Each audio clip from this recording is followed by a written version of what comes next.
Next on Worcester News tonight, a weekend fire shuts down an award-winning Worcester restaurant. Now the owner is trying to pick up the pieces. Plus, keeping Worcester graduates in the city. A look at how employers and colleges are trying to retain students. More on those stories in a moment, but first we're tracking a nor'easter bringing heavy rain and even snow to parts of the area. Good evening, I'm Olivia Lemon.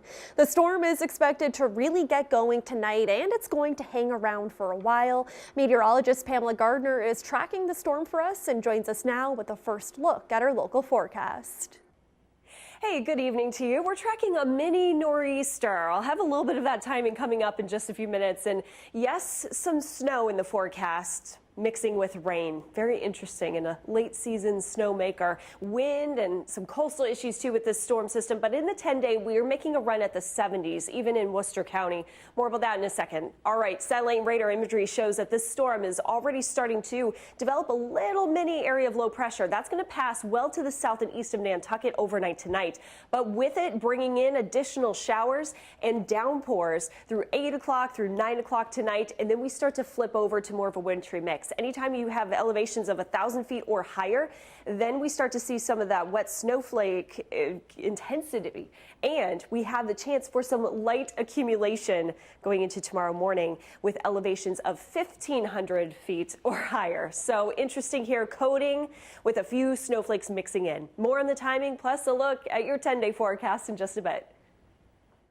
An award-winning sushi restaurant is forced to close its doors after a 2-alarm fire. Baba Sushi has been on Park Avenue in Worcester for more than 10 years. Now the restaurant's owner says they're trying to pick up the pieces. Our Brittany Schaefer joins us live now with the latest. Brittany. Olivia, firefighters arrived around noon and say no one was inside at the time of the fire.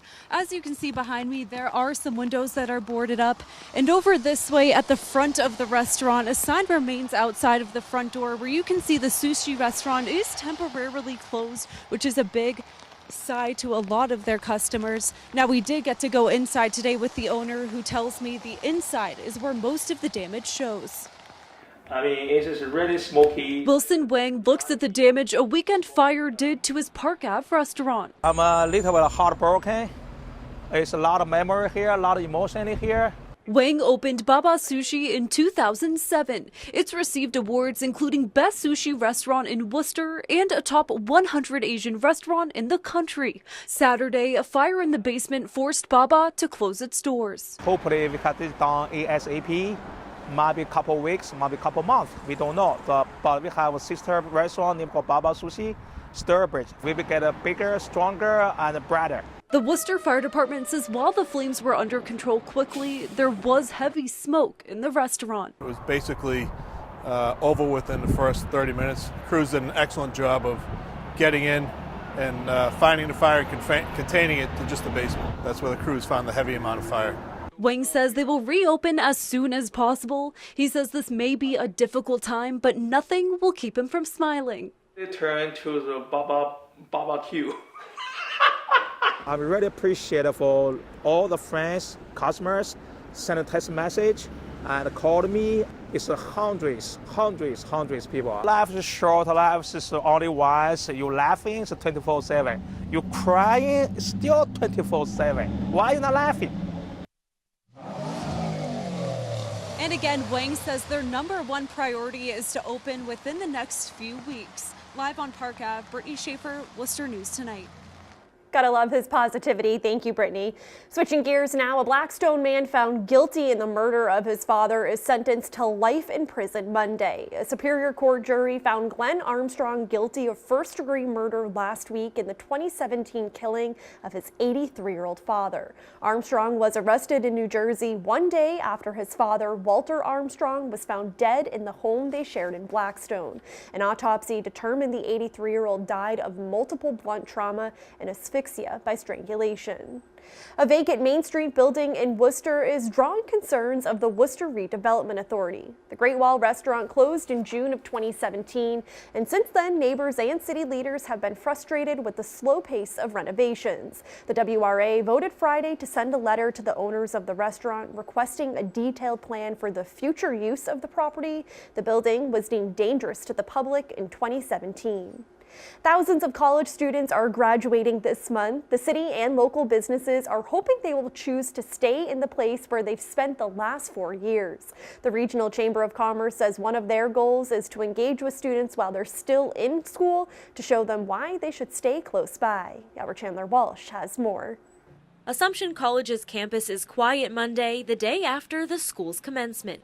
Their seniors are among the thousands in Worcester graduating this month, and some city businesses are hoping they stick around. Our businesses are seeing a really increased need in meeting their workforce demands, and so we are really positioned very well with all these, we have 12 area colleges and universities. The Worcester Regional Chamber of Commerce builds relationships between businesses and schools.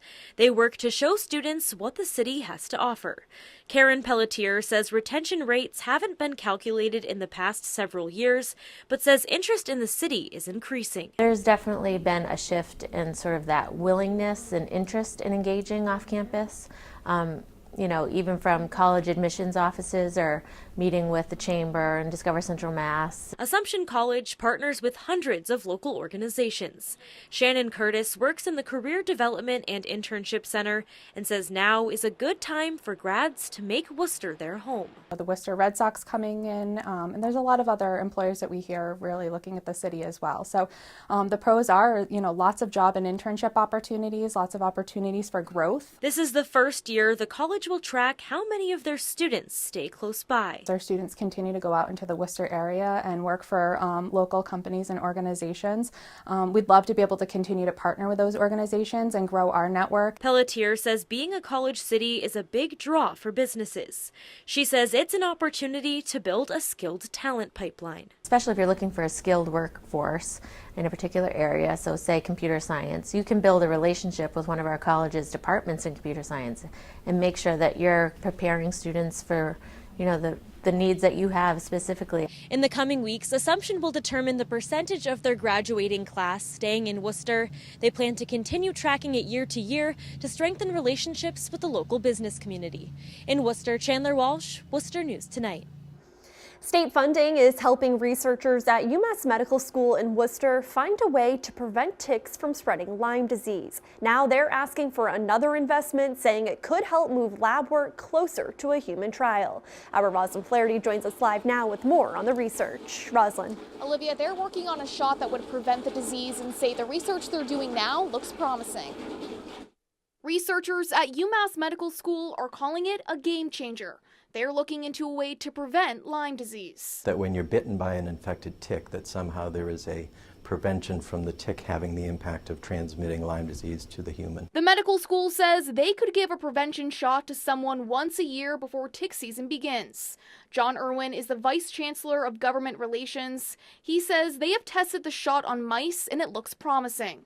Last year, the state approved $1 million for the research. The school is now asking for an additional $800,000 to begin clinical trials. You could basically reduce the number of incidents of Lyme disease almost to nothing. According to the CDC, a majority of reported Lyme disease cases occur in the Northeast. State Senator Mike Moore says he supports the amendment for the additional funding. If you think of Lyme disease right now with the people who get diagnosed with it on a yearly basis, then you also have the controversy right now in the medical profession that some believe that there's long-term Lyme disease, some believe that there's not. So this would be a very proactive and cost-effective way of fighting both illnesses. Stephen Pepe says his wife was bitten by 2 ticks decades ago. He says she was not properly diagnosed or treated and now suffers from health problems. Doesn't work, doesn't drive, and is definitely changed her life. He says a shot would be a great thing for others so they don't have to go through the disease's serious side effects. It's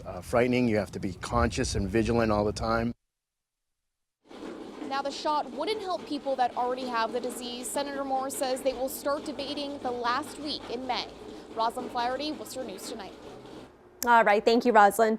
Well, if you're looking for a new place to work out this summer, the city is offering a free 17-week series of exercise classes. Worcester's Department of Health and Human Services is partnering with Blue Cross Blue Shield of Massachusetts and YWCA Central Mass. The Summer Fitness Series will take place at 10 city parks from June 3rd to September 28th. The city says it's a great way to get residents to engage in physical activity and visit public parks. The program is supported by a $45,000 multi-year grant from Blue Cross Blue Shield of Massachusetts.